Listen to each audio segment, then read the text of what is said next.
why don't we have a talk on this COVID, and especially how millennials look at the world going ahead. To give you a brief about Udaan, Udaan is a platform which tries to bring people together and share their thoughts and experiences.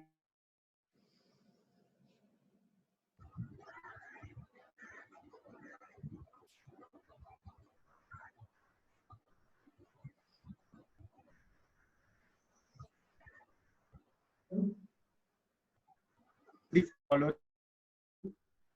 Let's come to today's session. We have Dinesh Rajput and Gaurav Dudeja. Let me give a brief introduction about two of them. Gaurav Dudeja is currently working with EY as consultant. He has done his engineering in computer science and then went to master's from IB School of Business. He's also a big tennis player, and he has also played under 17 national level tennis. And at the same time, he's a great guitar player and also ukulele player. Coming to Dinesh Rajput, he is a PhD student, which is very interesting. And at this time, he's doing his PhD in economics. And earlier, he was an assistant professor at Thakur College, again teaching economics. At the same time, he's working with Youth for Democracy, which is an NGO spread across Maharashtra. Now, let's dive straight into the topic. So, before I go and ask them questions, I just want Gaurav and Dinesh to share their experience in past 2 months, how their lives have changed, and what kind of mythbusters they've had. So, Gaurav, please go ahead, share your thoughts, and then Dinesh can hop in. Good evening, guys. So, for the past 2 months, it's been a very strange sort of time where we saw everyone together sitting in the office, and all of a sudden it just reduced to one person, and then all of us were at home. Um, it was not very scary initially because obviously the number of cases were low. Everyone was still getting into the groove of things, and but slowly, when the lockdown kept on getting extended, now we have come up with the reality of the situation, and we have seen a lot of things take place. Not only in terms of the working culture, but your own personal health, how you are approaching your day from a day-to-day basis, what activities you're doing, what activities you're not able to do. So it's just a constant change, and all of us are just trying to adapt to that. So it's more anxiety building rather than anything else. So I think that's what's been happening over the past 2 months. Well, thanks, Gaurav. Dinesh, what have been your experience? Hi everyone. For me, the only thing has changed in my life is traveling.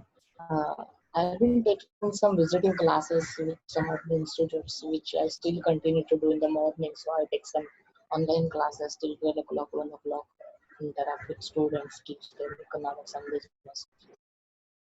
And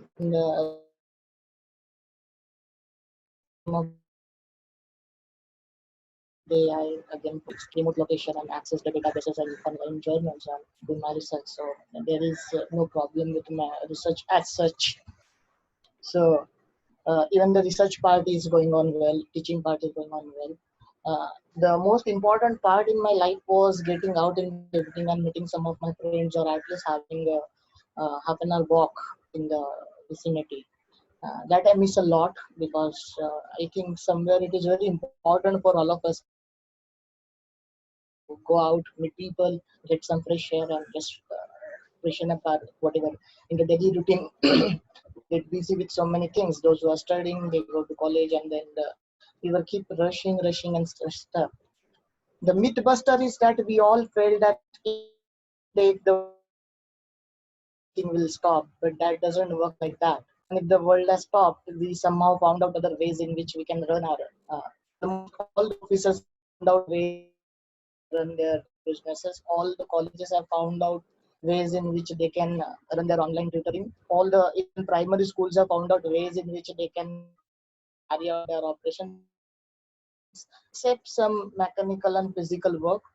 Majorly, the people in cities are involved into tertiary activities and quaternary activities. All those activities are, I won't say running at complete capacity, but yes, they are still running. So world doesn't stop. That is the first myth that I realized. Well, yeah, and probably the biggest mythbuster for me has been the Mumbai railways coming to stop. Like, it's impossible to Mumbai at completely standstill. But yeah, this time has given us a lot of mythbuster. Now let's just look at our 21st century. The main idea of having COVID and millennial as a topic is the world has always seen, at least the business people have always seen millennials as the riders of this economy. And let's just come back to the 21st century where 9/11, which changed the world order coming to internal security. Then came 2008, which was a global financial meltdown. We saw central bank playing a major role to control the banking system.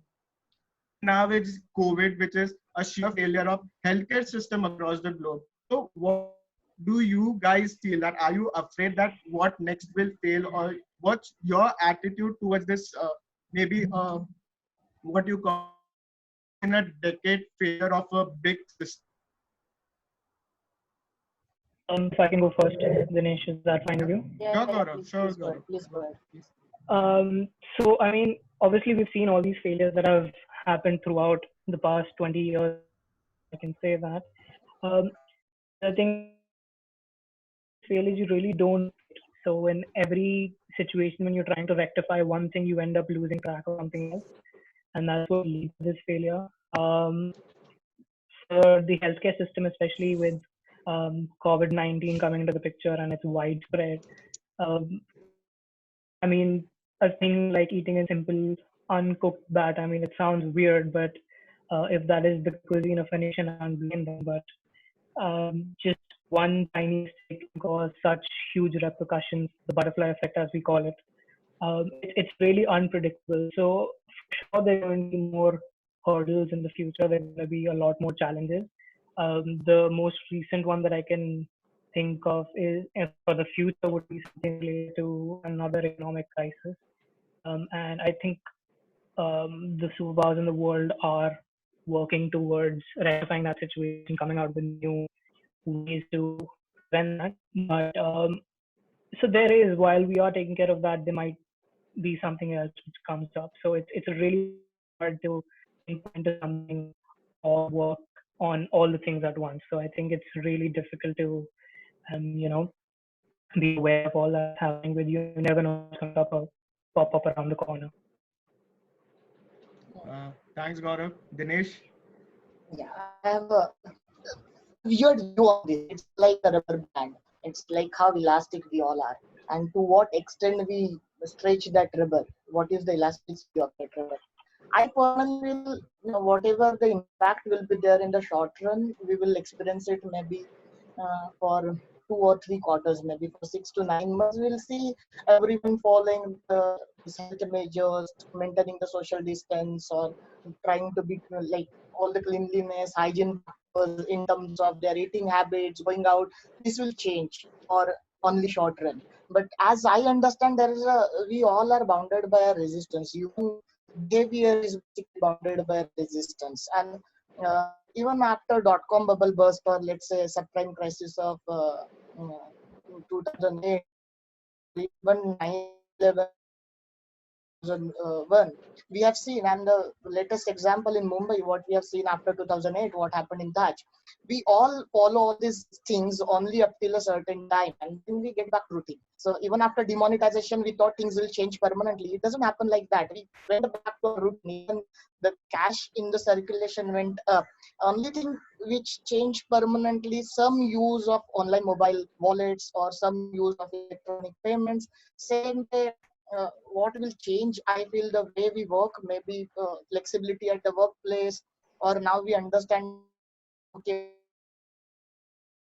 there are so many things which we can do online. So many of the things will find some replacement in terms of cost saving, in terms of online tutoring, or having this kind of webinars, or maybe work from home where office can save on their money. You cannot cheat with your boss and say that I'm ill and I cannot work, or I'm traveling and I cannot join a meeting. These kind of things might change, but when it comes to habits of the mass, I don't think so. Those habits will change for 6 to 9 months, and then we'll be again back to where we were. So I guess the economist in Dinesh has come out where he said the economy will follow like this. But rightly said, the Yes. habits will be temporary. Then people will again become casual and just learn to live happily.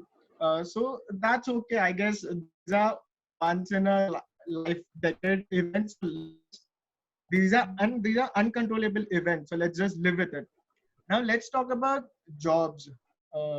Varun, Dinesh, I guess you would want to think about this.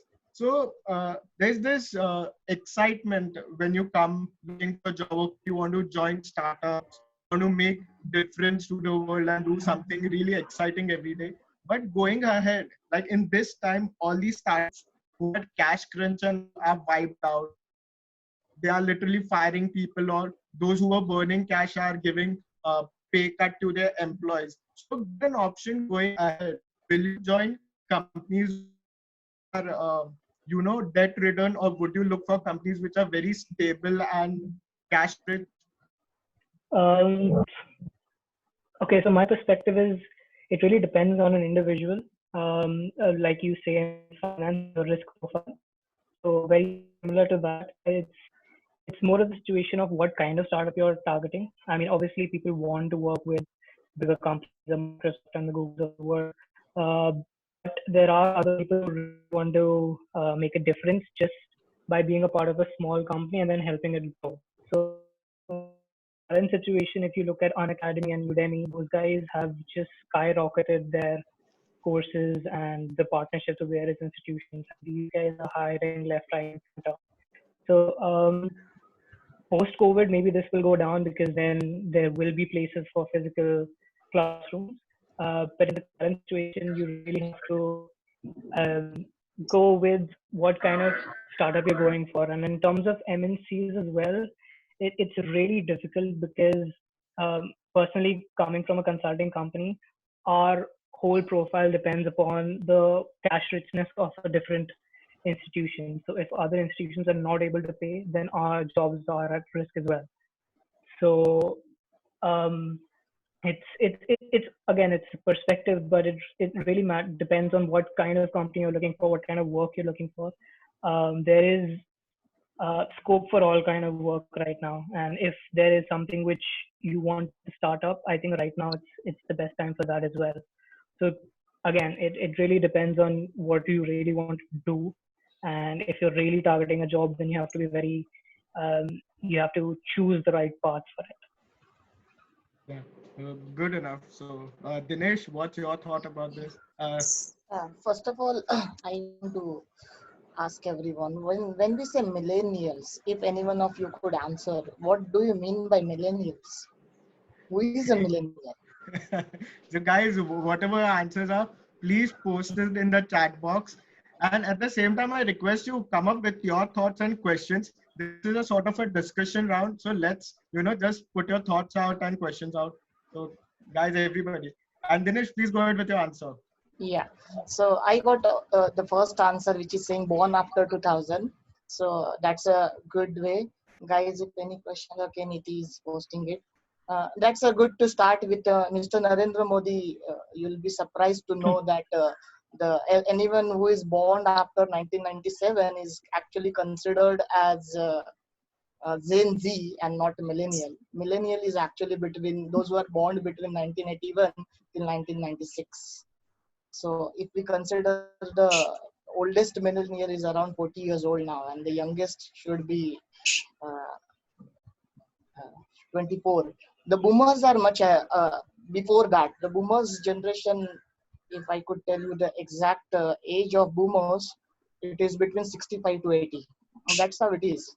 So our generations, we need to. So if we see the boomers, if we see, they are right now trying to cope up with online grocery shopping and online learning and online work from home. But when it comes to millennials, these are the ones those who have joined like middle level managers or startups. These are the people those will be driving the business activities and economy after the crisis is over, because boomers will try to wind up their careers and they'll look for some better peaceful options, and the Gen Z uh, will certainly try to look for whether the education is adding any value to their life or not, or they should look some other alternatives, or whether they should just drop out like Livingston Steve Jobs. I don't know what Gen Z is trying, but yes, millennials do not have any choice. Basically, whatever we are discussing, we are assuming that we have a choice. So, coming back to the startup question, it all depends on what choice you have. If you have a job and you don't need to do something or go out and do something on your own, or maybe to this, people will happily stick back to their jobs and earn whatever amount of money they are earning, good salaries they are earning. But there are people, those who might lose their job or might lose on their packages. They'll be forced to think about some alternative ways, and they'll go for maybe startups or starting of something on their own where their opportunity cost is really high. Sorry for using those terminologies. When you know that you will earn more than doing a job, you will better do something else than doing a job. And that's when I think the crisis has certainly helped us understand that the whatever startup ecosystem we developed in last 2 to 7 years was majorly focused on valuation. Lot of startups were focusing on how much valuation they achieve in as quick as possible. And now we realize that valuation is of no use unless and until you actually target some basic need of people and can satisfy that. So many of the startups might rethink over it and come up with some better products. Yeah, exactly. So that was the entire the value bubble of valuation has gone overnight. But interesting thing, and you also spoke about something called as the gig economy, which we call the people who are freelancers these days, especially the biggest company running on gig economy is Uber. So Uber, Ola, and all are gig economy that they don't have employees on the payroll. However, people are working for them on freelance basis. So what do you feel how the gig economy will turn out? Will we have freelancers going ahead or no? Um, it is quite possible because this sector specifically is in large demand right now, especially for the fact that each project that you require, the cost of hiring an external agency has just skyrocketed as well, considering that those skills are very niche. So just on the cost aspect alone, the gig economy works pretty well. And if you look at it from a fintech perspective, there are a bunch of companies who are trying to come up with funding opportunities for these gig workers, providing them financial products so that even though they don't have a stable income, they still have various ways to invest and create their livelihood. So I think it's not that the gig economy has come up during this period. It was there before. I think the COVID, the lockdown period has just accelerated the process. So once this lockdown period ends, I think we'll see a larger gig economy than we have right now. Somewhere I Right? agree with the Gaurav that here the gig economy, specifically after this crisis, many companies will go for cost cutting, whereas it is easier to hire some people on contract basis and give them some money, and it is easier for people also to develop. And I would request all the millennials and Gen Z to develop some kind of skill which you can actually rent out to people, and that can actually give you some amount of business in future. So we can see these kind of things happening. I can see a question: what do you guys think about virtual reality in the future regards to field as entertainment and uh, professional conferences and travel? uh, yeah, virtual reality will be in demand, as we all know that whatever can be done from home, whatever can be done online, people will try to save cost there. And we'll see that yesterday only, I don't know whether you saw it or not, SRK has posted one competition. Shah Rukh Khan asked people to create some horror movie and saying that to red chilies and stuff. So you will find so many people have realized that okay, that can be done. So many people have realized okay, we don't need to hire a hall or book a hall and do all this stuff, ask people to travel all the way and conduct these professional conferences or professional development programs. That can be easily done. Many of the conferences can be easily done online. So these kind of things will certainly take place where you don't need to spend a lot of money on these things and the alternative is easily available. So yeah. So yeah, exactly. To add on to Yeah, Gaurav, go on. So just to add on to the question of the VR, so companies like Samsung, IKEA are already well established in this front. As you know, IKEA comes with all disabled products. So what they give you is an option of augmented reality, which is a step further from virtual reality, where you can actually place the furniture within your room and see how it looks before you purchase it. So like I mentioned before, all of these things are in place right now. And Gartner every year publishes a survey or a list of technologies that are going to, be prevalent in the next 5 to 10 years. And AR VR is one of those technologies. So we will be seeing a lot more of them. In terms of real estate companies, Kanakya, Shapoorji Pallonji, right now, because in the lockdown you cannot go and visit sites, so what these guys have done is they have come up with virtual tours. So they will send you links and you can actually now look at what the house will look like just in the comfort of your home. So yes, this is a technology of the future, and yes, it will be accelerated during this lockdown period. Companies are taking advantage of it. Um, so that's what I have to add about the VR part. It is something which I'm looking out for as well. So that's a So very cool exactly. technology. So what things were evolving because of this COVID thing? It's going to be a revolution.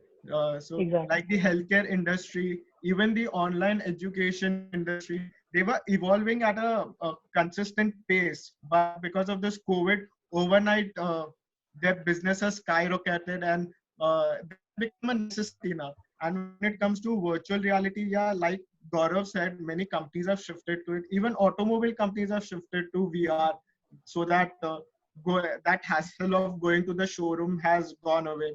And in fact, coming to the entertainment industry, specifically cinemas, I guess it's going to be a thing of luxury because people won't go to movies.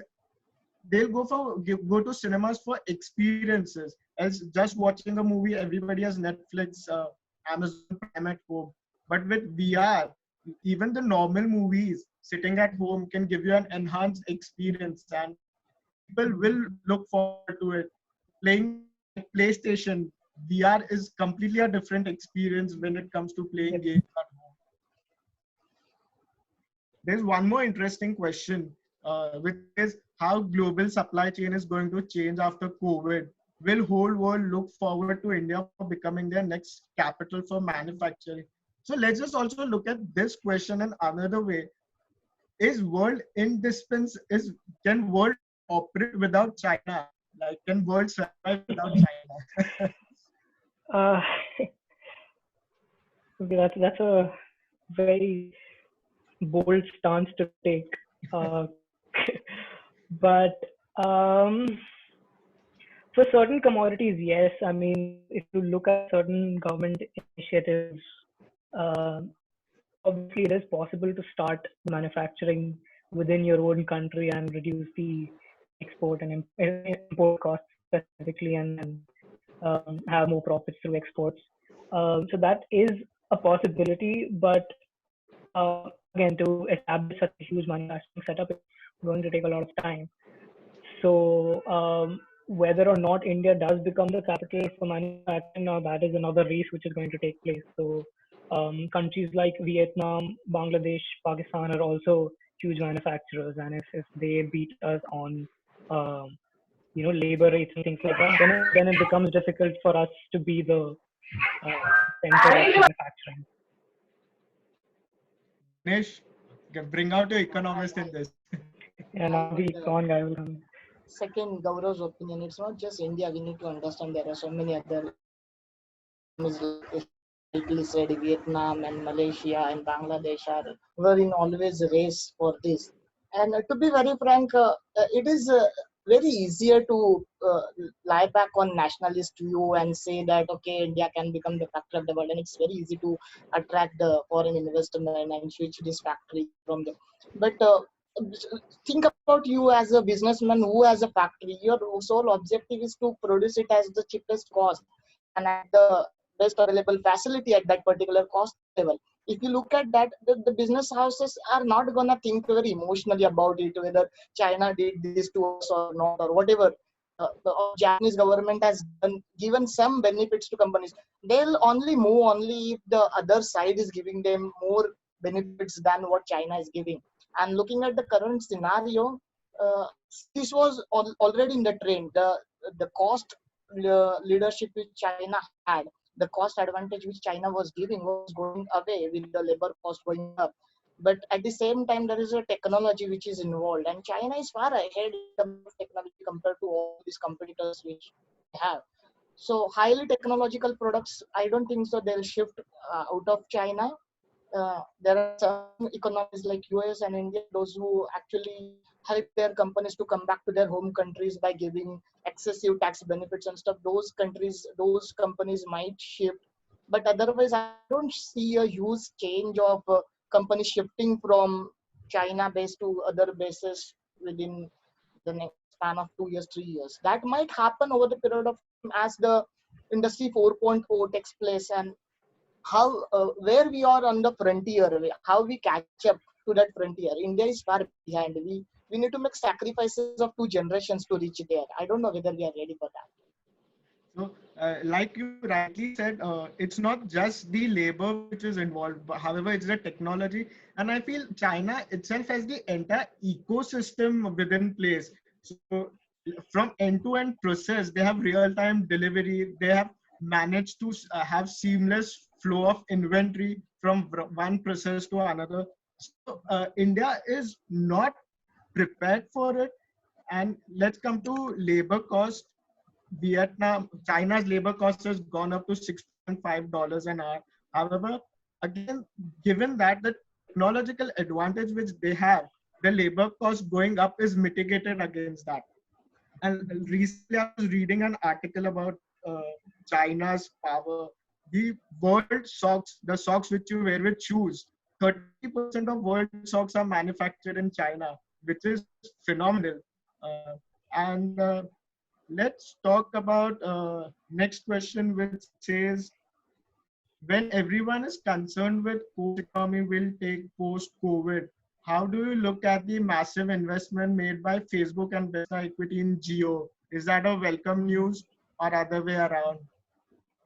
Gaurav? Okay, so there are again, it's a point of perspective. So I mean, there can be many advantages to this, considering this deal between Facebook and Geo in terms of the technology advancements that come through the Facebook headquarters would reach India faster.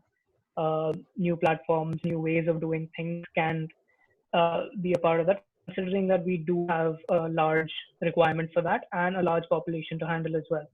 So on the flip side, if you look, you can just think of it as a simple way to get data and sell more products. So I mean, there are two ways to look at this situation, and I don't want to look at it from both ways.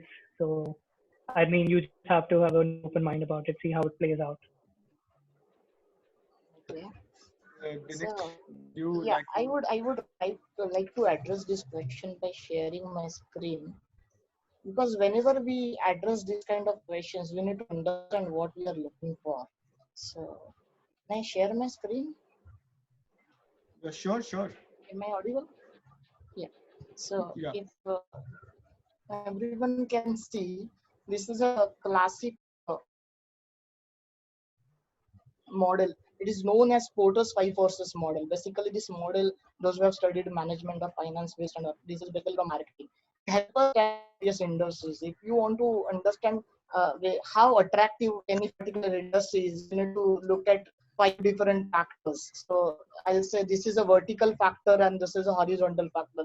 So what is the bargaining power of your supplier? What is the bargaining power of your customers? How strong your suppliers are or customers are, or how much competition is there in the industry? What is the possibility of substituting your product,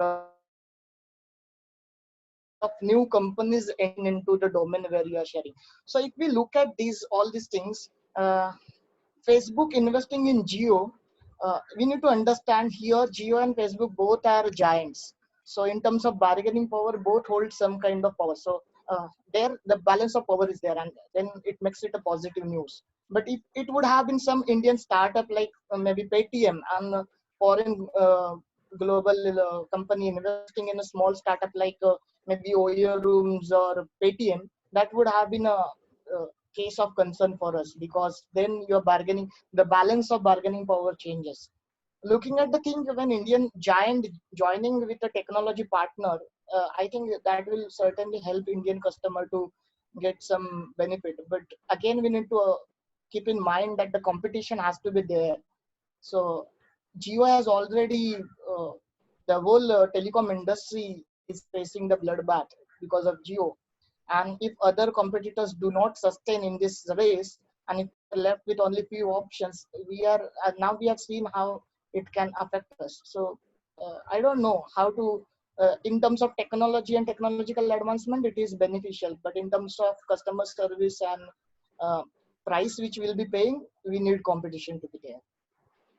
I think that that's an issue because in the telecom sector, especially considering that it is an oligopoly, we have I think 4 or 5 companies, and considering Geo has I think about the maximum market share. If we go towards Geo becoming a monopoly, then I think whatever price they ask for, we have to pay. So I think that's something which should be prevented.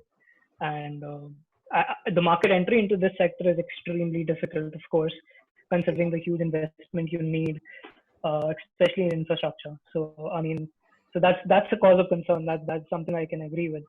And again, like on the bright side, technology advancements might reach India faster. So I mean, it's about perspective, and it's just happened. So we have to give it time. Hopefully, it works to our advantage. And even it's completely my opinion, but I feel going ahead, the government would like to control telecom industries more closely, and they would even ensure that they don't go bankrupt. In today's scenario, like let's go a year back, banks were controlled, the electricity company were controlled.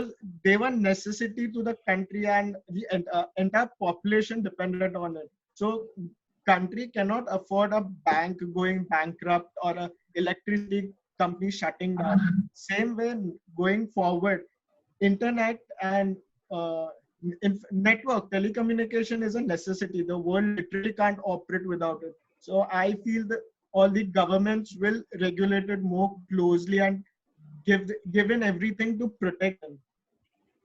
Let's also go to the next question. The unemployment rate in India stands at 28% as of April 22. How does India manage the growing unemployment, and how does technology impact the unemployment further? Okay. All right. So I can start. Um, so obviously, right now we have seen that we do require technology to continue for business continuity, what as we call it right now, the business continuity programs that we're running to run our organizations. So I understand the unemployment is going up mostly because we did end up in a startup culture and some of them had to be shut down. But the only way out of it is to utilize this time to actually get yourself acquainted with newer technologies, not solely in terms of software development, but there are a number of other skills that you can learn. Things like prototyping, UX UI design, uh, just to name one of them.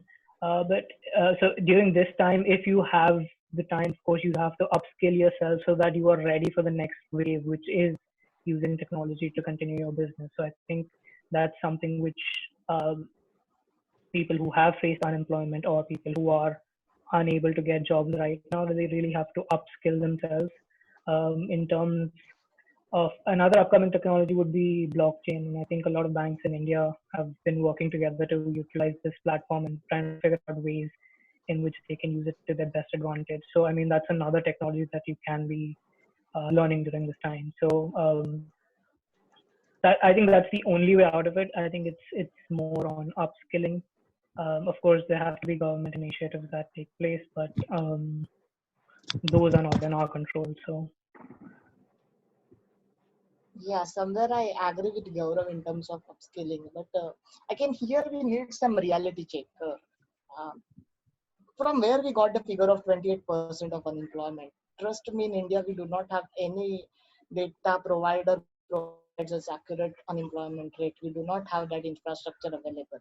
So whatever we data we get is approximation. But yes, given the condition of COVID and the way businesses will go about it, the unemployment will certainly rise.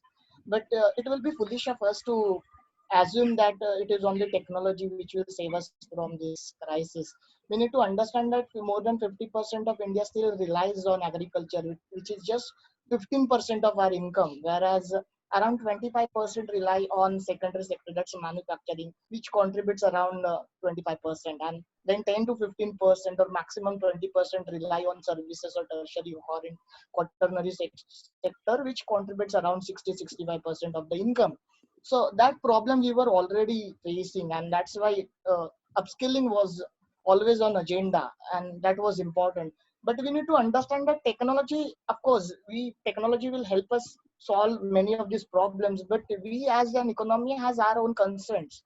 So we cannot completely rely on technology to give us solutions to the problem of maybe 70-75 of the people, those who are either unskilled or semi-skilled, right? And upscaling those generation is not that easy. It will take like at least decades to do that.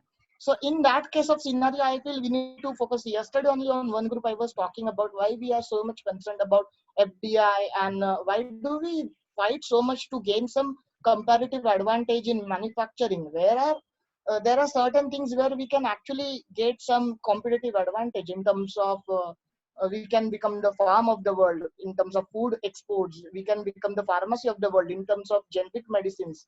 We can become the educator of the world, the kind of educators we make in our country. And the need for that, I've taught to international school for 3 years, and I've seen how many Indian educators go abroad and teach in other international schools. And then we can become the caretaker of the world. We can take care of so yoga and Ayurveda and even spiritual tourism. These kind of organic food, organic farming. These are the areas where we can focus on, and these are the areas where we can have absolute advantage. Yoga and Ayurveda and organic farming and spiritual tourism. You see which businesses are running right now. You see all the spiritual gurus, despite lockdown, their businesses are going really well. That's how the world looks at them. You look at the organic farming, as the COVID goes, we'll understand the more and more importance of having some good healthy food. We'll understand the importance of having good skills. And the world has become closer in terms of online learning. Indian educators don't need to actually travel and get visa and travel to other countries. They can sit in their houses and teach to other countries, right? So why to only focus on one aspect of manufacturing? Even your primary and tertiary sector can actually help you if a little bit of innovation is used in it. Thanks, Dinesh. That was very insightful and informative. Let's just take one question on a lighter note. Okay, let's see. There was an outbreak of COVID, and you being millennials, we all being millennials would want to hear this. So there's this outbreak of COVID, and there was this no lockdown. Let's assume there was this no lockdown. Would you hop on a plane and travel to your favorite destination and party over there? What's your attitude towards it? Gaurav, go ahead. no, man, I am petrified of anything. I would not risk it for anything. The max I would do is probably go down for a run. Um, but I would wait the situation out. I am too scared to actually. I do not have the audacity to just go down there. Dinesh? I would agree with Gaurav. Even I would have not gone out. Even Yeah. I don't want to take any chance, any risk with this kind of thing. it is sensible to stay at home. And I would have rather saved that money, because I don't know what's there after 3 months, rather than sitting, going on an aeroplane on a trip and spending huge amount of savings. I would rather keep that money and use it wisely when it's required. Maybe for my future expenses, or maybe if real estate goes down, investing in real estate or buying a house, or maybe funding some startup. Yeah. But not investing in equity. Not at all. It depends, right? Everybody's greedy now. So when the market fell, everybody pumped in money, and probably post the fall, world markets have gone plus 10%. And in fact, companies have given return of 25-30% in past 1 month. So depends. But yeah, obviously, and above everything, you getting infected, I guess people are scared that okay, then near and dear ones don't get infected more. So probably even that's a big concern. So the world order will definitely change. People wouldn't want to travel in railways. Yeah, how will people manage? That is crazy. Yeah. Like I guess Yeah, the that's industry true. will. That's true. We need to get ready for more traffic on the roads once the lockdown is over, because more and more people will go for maybe carpool, or maybe on joint two-wheeler or something, rather than traveling through in a public transportation system. So does this mean that people will be spending more on their safety? So people who are traveling by say rickshaw or taxi in Mumbai, they would want to take up a Ola cab and Uber cab. And those who were able to afford Ola and Uber cab might go ahead and purchase their own vehicle. So I guess the scale will go up when it comes to safety. But does that mean that the entire labor cost or employment cost will be going up because the company would want to reimburse their traveling cost for their safety, or even the labor cost will grow up because they'll be taking precautions instead of traveling in bus, they would prefer traveling in rickshaws now. What's your take on this? I mean, the main aim of any company is to reduce the operational expenses. So they will just tell you to stay at home rather than increasing your cost. I mean, if they can create virtual offices, then I mean they can create a huge hiring as well. I mean, they save so much in cost. So I mean, in terms of that, I don't. I mean, obviously people will invest in their own safety, and I really like the concept that Ola had come up with before all of this had happened. The Ola insurance, that the 1 rupee insurance you have with every ride you take. So you will also see a rise in the insurance products, and especially catered insurance products. I mean, if you look at this company called Toffee Insurance, they provide you insurance against just one insurance against malaria, or if you buy a bicycle, they have an insurance for that. So you will see more of these sachet-sized insurance products as well, just to increase our own safety. So not just in terms of we investing in our own safety, but there will be more products tailored to our needs. So I think that will be upcoming as well. I think the situation will be other way around. Corporates will want to lower their cost of labor. Basically, all of their overheads, they'll try to cut down on it. But at the same time, your cost of living will certainly go up, which will hit your. So at one side you have falling incomes, and the other side your cost of living going up. So your disposable income, I don't know. Everyone has to take care of their disposable income and save as much as possible in the near future. Hey Dinesh, I doubt cost of living will go up. Look at past few months, the cost of living has drastically It has fallen. Like gone down. Yeah. Yeah. I'll come back to that. See, in terms of when the lockdown will be over, all the things, every business will try to cover up for their cost. And when you'll go for more hygienic places, more hygienic food, or more hygienic travel, or maybe insurance companies, when there will be higher demand, everyone will try to cover up for the gone loss. And at the same time, when you are saying hygienic, it comes with a cost, right? When they have to accommodate lesser number of people in the restaurant, or when they have to add two more processes, or better packaging, or better safety and health conscious processes into, so it will certainly, they'll charge higher for that. But at the same time, you will be saving. Say you will stop going to concerts. You will stop going to pubs every Friday night. So and those are like big lifestyle cost, which your daily lifestyle cost. So obviously that will also reduce, and you wouldn't want to go to any sports event going ahead if it's going to be so crowded. And or do you look at this thing as, will there be a health ID in future? You want to pass through immigration office, provide your health ID. You want to take sort of, there was always a KYC check, KYC when it comes to financing. So now there will be KYC even for health. That okay, don't enter this building till you have a proper KYC. Your health will become a security measure going ahead. I think that's a nice startup idea. Let's talk about. Maybe we can ask the viewers if anybody is ready to fund or partner. Let's just get in touch. Yeah, there were rumors about the Arogya Setu app. I don't know if they're rumors or they're true, but there's a huge data breach in that. So maybe we can, buy that data and start, since it covers most of our health needs. So there are two interesting questions. One is, will the age-old Indian tradition be the new normal for the entire world post-COVID? Before you guys answer, I would say Namaste has already become a new normal. And washing hands, and so yes. What's your take, Dinesh? You want to go first? Yeah, regarding even the health ID and this, as I said, it is like a rubber band. How much we have stretched it depends. Everything will be there for in the short run. In the long run, I doubt how many of these things will continue, because see, we have developed some habits over last 25, 30 years, and changing those habits within just 4 or 6 months is really difficult. But yes, some people will certainly will adapt to new habits. About health, I remember there was one show on DNA. Sudhir Chaudhary was talking about people will be categorized on the basis of how their health is. Uh, I don't know whether that's feasible right now. But as we move forward and more amount of technology is being used, maybe Industry 4.0 and blockchain can help us with that kind of analysis.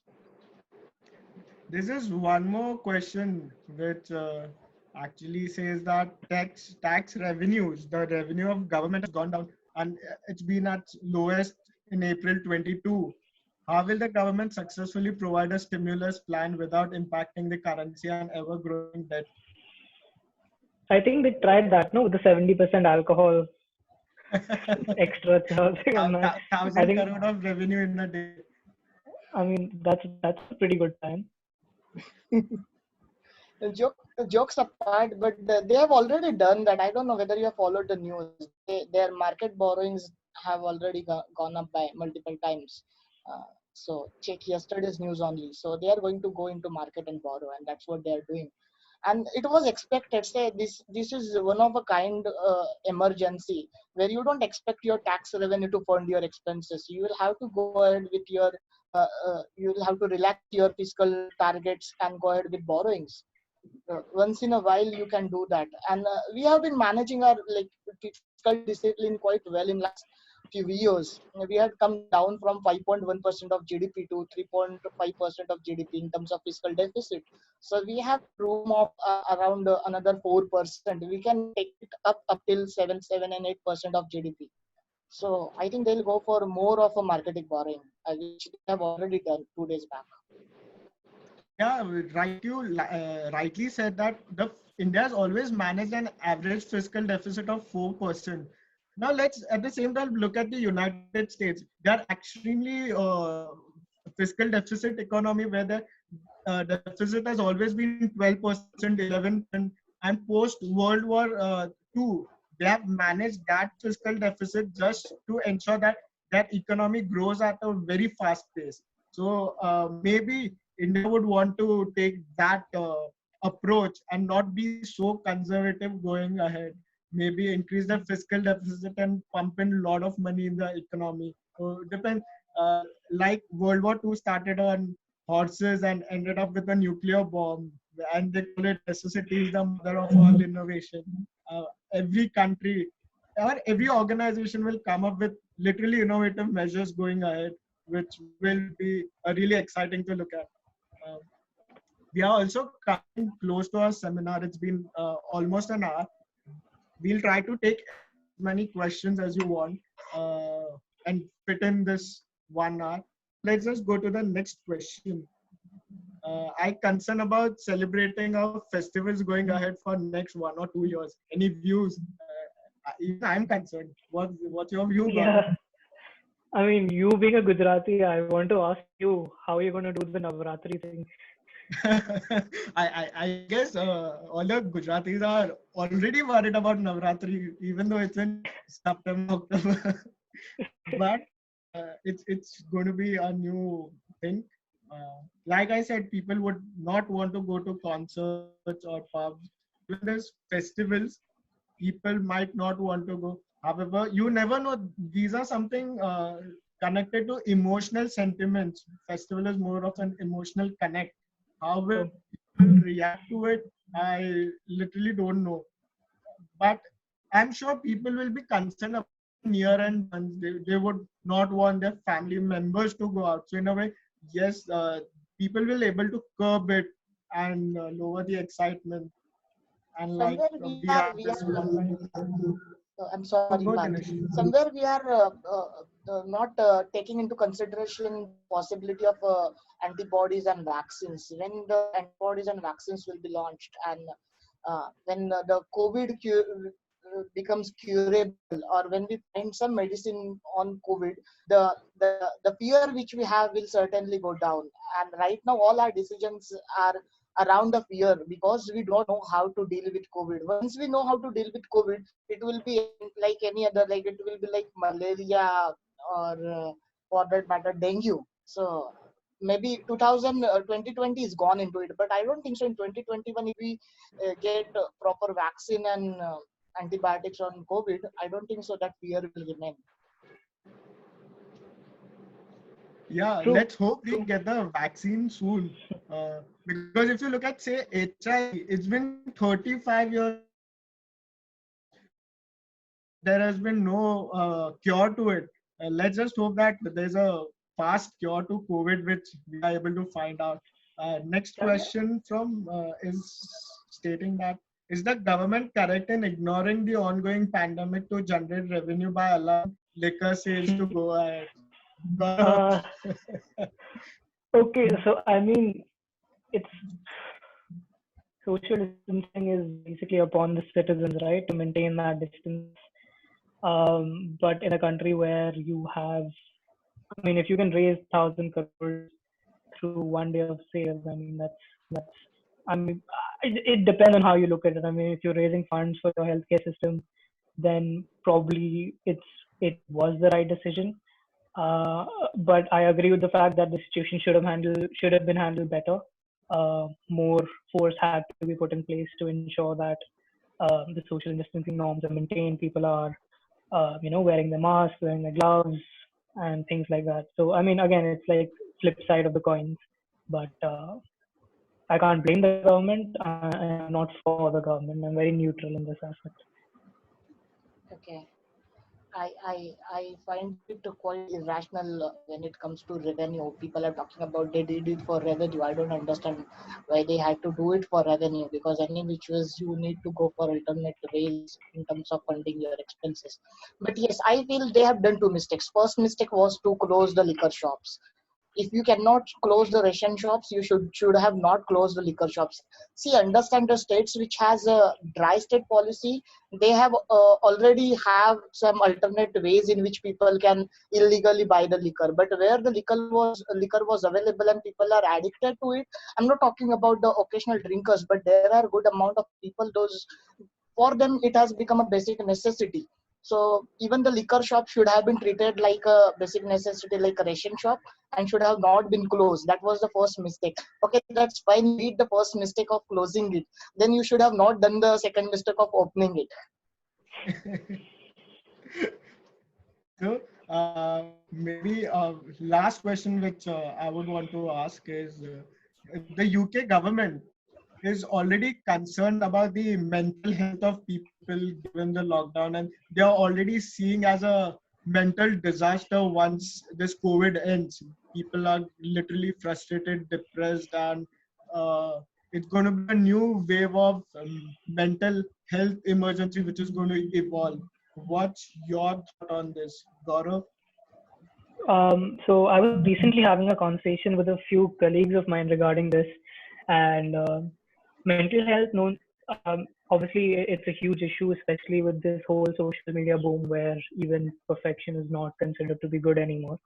But so yeah, I mean, it is going to be an issue, and there are a bunch of companies which are pumping in money so that their employees are better off that way. Colleges are hiring professionals to help students deal with situations such as anxiety.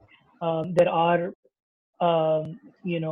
measures that are being taken place, but also we do talk about things like productivity, which is the main thing which gets affected when you are not, in the right state of mind. So what one solution that from our discussion was that if you take a task based approach, so if you have 5 things to do in the day, you divide your day in such a way, and after every accomplishment, every task that you do, you reward yourself in some way. Maybe I don't know, if you like chocolates, you eat chocolate. Not saying that keep eating chocolates, it's just an example, but things like that. So, I mean, there are ways which you have to seek professional help because mental stability is a huge issue. But there are some measures that you have to take on yourself as well, and I think that's a good start. Another thing which I have done in the past 2 months is I've taken up meditation. So I think that that's also something which helps.